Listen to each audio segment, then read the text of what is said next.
Turn that off immediately.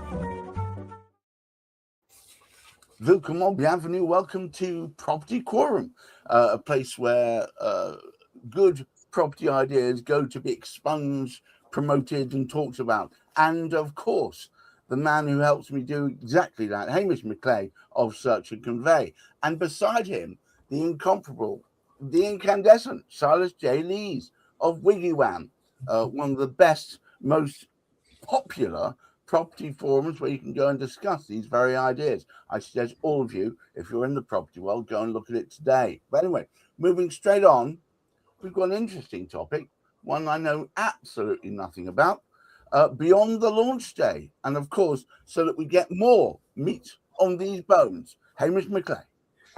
Well, welcome to you all this morning. The only opportunity we have in the week to sort of say good morning to you, because the rest of our podcasts are in the afternoon.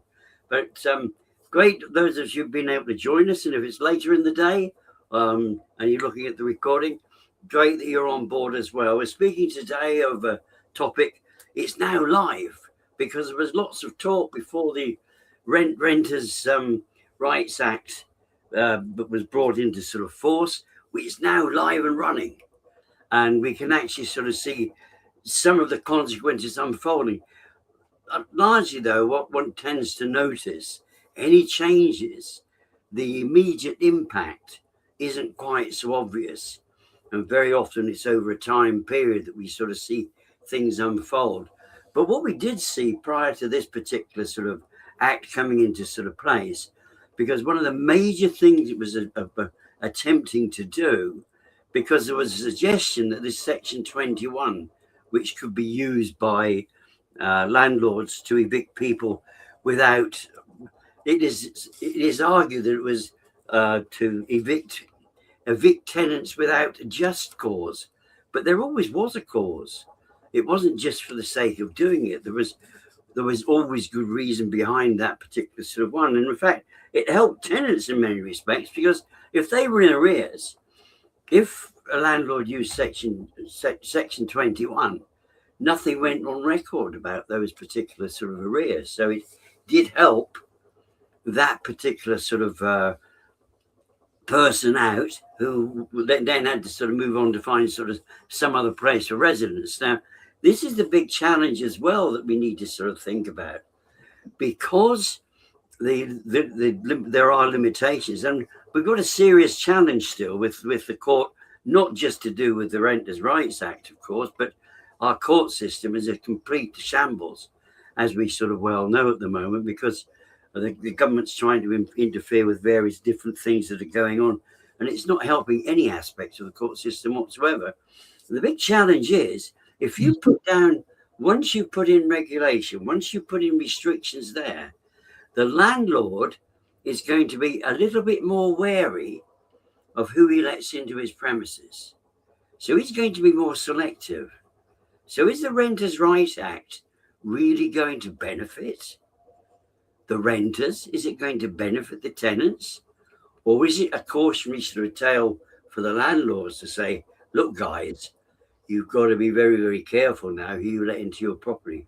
Is that not going to actually make it more difficult for those residents or would-be residents who struggle with payments and aspects of that nature, those who rely on sort of payments from the government? Is it going to be a challenge? Well, so this is our first question. The Renters' Rights Act, which on the face of it seems to be down there to help the poor beleaguered tenants, but will it really help them? Well, as Hamish has kind of outlined, Gareth, I think there is elements to this act which haven't been particularly well thought through, and which will actually impact tenants long term in greater ways than they actually perhaps realise at this moment in time. The case in point that Hamish was just talking about there, Section 21, if a tenant is in one of my properties, we serve a Section 21 and they leave, there is no public record of that. Whereas now with Section 8, where a tenant may be evicted. Usually, the largest reason why a tenant would be evicted is because of rent arrears. That is likely to follow now with a CCJ against them, which will prevent them from then getting into other accommodation in the future, because it comes full circle that the landlord is now going to be more picky, more choosy about who they're actually going to bring on board. And this is something that we have seen unfold over many years. And I'll give you an example of what happened in our local area where we were sort of investing of many years ago. Was some bright spark came up with the idea that in order to teach responsibility to what was known as housing benefit tenants, we should take the local authority housing benefit money, and rather than paying it directly to the landlord, so the landlord would have benefit of tenure, we should give the money to the tenant to teach fiscal responsibility. And rather unsurprisingly, in many cases, and I'm not speaking out of turn here, but this was the facts of the matter, the tenants would then see this large sum of money come in, and it would be spent on everyday essentials, as one would expect. And then when it came for the rent to be paid, there was no money left in the pot. And so many landlords who were upset with that process started to evict tenants at large scale, because they were like, well, why can't we just have the arrangement that we've had for years that's always worked? Why do we need to change the system? And so there was a swathe of landlords that evicted tenants, put in notice, wanted to evict them. The councils were overwhelmed, and in the end, they backed down and they said, okay, no problem. We'll pay the landlords directly. And the problem went away. And so now we've got a situation where the government has interfered in the housing market, made the rules a lot harder for landlords. And so landlords are quite rightly being more choosy. And if I can share a personal anecdote, I had an email last week from my letting agent saying, shall we increase the rents on these properties? And I'm absolutely shocked as to what they're suggesting we increase them to. And on the one hand, I'm thinking, I don't really want to do this. But on the other hand, now the law is against me, that if I don't review now, it could be months and months and months in the waiting to try and actually get an increase in line with current market rents. And I think that's the biggest thing that's causing the issue now is, market rents are increasing in a market where the government has contracted supply, which seems to be somewhat of a surprise to the government. And so they're now talking about rent controls, which have never worked and will never work. But that is the mechanism that they feel that they can do, is regulate. And it's just not going to work. Well, it seems to me that regulation is a double-edged sword. Would you agree with that? Well, I would. And one of the things I was writing about yesterday is this whole idea that everybody in the property industry, and this applies to property sales as much as the rental market, is looking towards the government to solve the housing market situation. And the problem is the government only has one lever to pull, which is regulation. And so they go off into their consultations, they speak to all the civil servants, they have all of these white papers and what have you. The only lever they have to pull is regulation. And regulation never makes a market more efficient. It only ever increases costs. It only ever creates what I would call jobs for the boys. And so we now end up in this situation where everything becomes grossly more inefficient.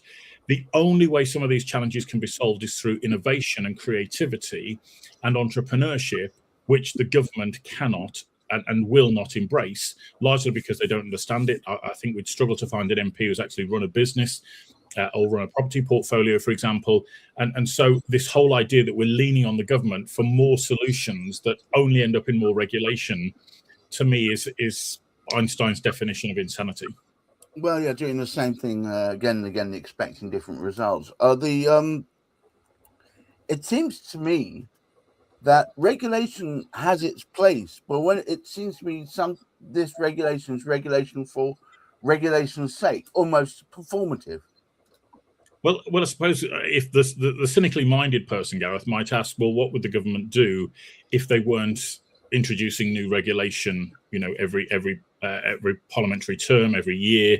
What would actually be the point of their role? And so that's the sort of cynically minded view, that there will continually be a conveyor belt of regulation being pumped out of Parliament because there has to be justification for the roles that they've actually taken on. But, sort of taking it a step further forward, the regulation really only exists to stamp out bad practice. The problem is that there's no or very little enforcement against that bad practice. Right. So we need it has no teeth, is what you're saying. Yeah, well, it needs to be more effectively policed, and it's the same with material information regulations in property sales. That's now been law for the best part of a year. The vast majority of estate agents are not doing it, but what are the consequences? If there are no consequences, well, why bother? You can make as many laws as you want, but if you're not going to police them, it's simply impotent. Hamish, it appears to be that regulation without consequences is just written on paper and nothing more. I think that one of the sad aspects of certain sort of governments, they do, and I think we've actually sort of seen a trail of this, and this has brought the consequences to where they are currently relative to property and so many other aspects too. Many changes were brought in the tail end of last century. Crikey, doesn't that seem a long time ago? The turn of that century, the sort of noughties, around about 2005, 2007, certain things changed and certain legal aspects sort of changed as well. And a greater, I think as we got into the teens of the century, we started bringing greater impact, greater pressure was put on landlords. The changes in the early part of the century didn't exactly help, but then unfortunately with the change of government, they didn't actually get rid of all this over-regulatory sort of side of things. They maintained it. In fact, in some respects, they added to it because they made it more difficult for landlords to actually sort of work the way which they had actually sort of previously, taking away certain help because what they were doing, of course, without the landlords, there would not be tenants. Where the heck would they be living without those landlords? Those properties would not be maintained because the people themselves cannot necessarily afford to maintain the properties. Because many residents, many people who buy properties, they're struggling these days to maintain them. So what's a tenant? A tenant can't do it. So the only person that can maintain that property is the landlord. Now they're putting more and more sanctions onto that landlord. And they're trying to even increase the regulations, even beyond, now that they've got the Renters' Rights Act and up and running, they're trying to impose even more regulations on it. They're trying to put all sorts of factors sort of in the way of, I mean, it's almost like sort of trying to create a logjam, because we had a lot of landlords leave as a consequence of the change in this, because of the Renters' Rights Act, and the less control that the landlords had. They're taking more and more control of the property away from the landlord that owns the property, which seems to be a strange thing to do. But yes, the regulations are not upheld. And you get this other interesting aspect that what is happening, they're imposing this on private landlords.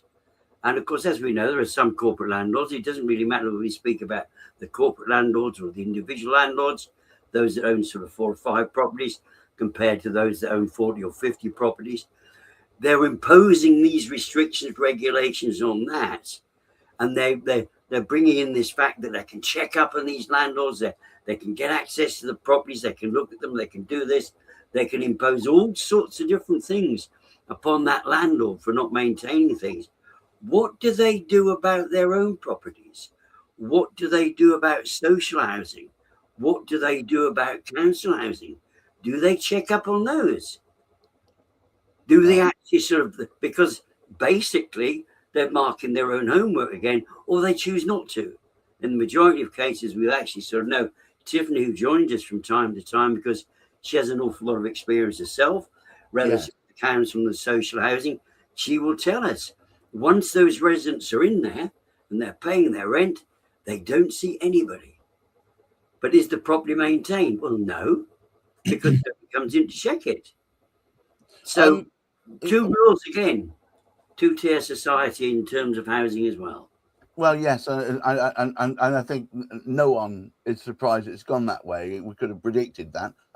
Silas, Hamish preempted my next question to you, which was, have you noticed the mass exodus of landlords from it, and therefore does that mean the ones that are left are either more careful or just, as you say, don't really care?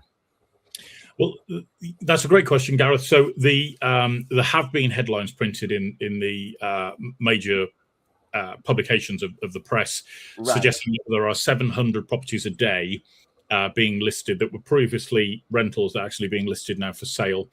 And somebody has raised questions on this, saying, well, where are they all going? Because they don't seem to be on the market, as it were. I think the thin edge of the wedge, if you like, is reading the commentary from people on the ground who are trying to find properties to live in, and that is all over social media forums. You can read them. The comments are all there from people who are really struggling to find a property where they've been served notice by their landlord to be evicted. Many other situations that are unfolding, which I think is going to create a crisis. As we say, a month in now, we can already see the warning signs. The alarm bells are flashing. Right. I have a feeling 6 to 12 months' time, the court system is going to be completely dysfunctional because it won't be able to process the volume of complaints and issues that need to be put through it. I also think there's going to be a lot of tenants without a place to actually reside, which is going to put huge pressure on local authorities. But to pick up on the point that Hamish just mentioned, I forget which local authority it was, but this week there was a report saying exactly what Hamish has just said, where the local authority's social housing falls well below standard and isn't being maintained, but they are actively going after private landlords because they can fine them, and it's now a revenue stream for the local authority, which I think is absolutely disgraceful. So it's a cash grab now, rather than actually doing what they said during manifesto, that they were going to improve the quality of social housing and increase the amount there is thereof. Hamish, I see no inklings or any kind of indication that they're willing to start building this so-called social housing to make up for all the ones that were sold off. Well, I think we've got a combination of so many different sort of factors, haven't we? The cost of living, the cost of materials, the cost of labour. All of these things are contributing to make it very, very difficult for developers now. And we're actually finding this too, but land which they purchased in many, many instances prior to lockdown, which seemed to be a great, great thing to do. Those particular sort of, and bearing in mind, a lot of these, they've required loans to actually sort of take them through. Interest rates have gone up. That land is costing them more. Materials are costing them more. Their labour is costing them more. They're now finding that it's not economical to actually develop some of this land. So where's that land going? Well, there are instances, and it is being shown, that it's great, great, great for foreign investors.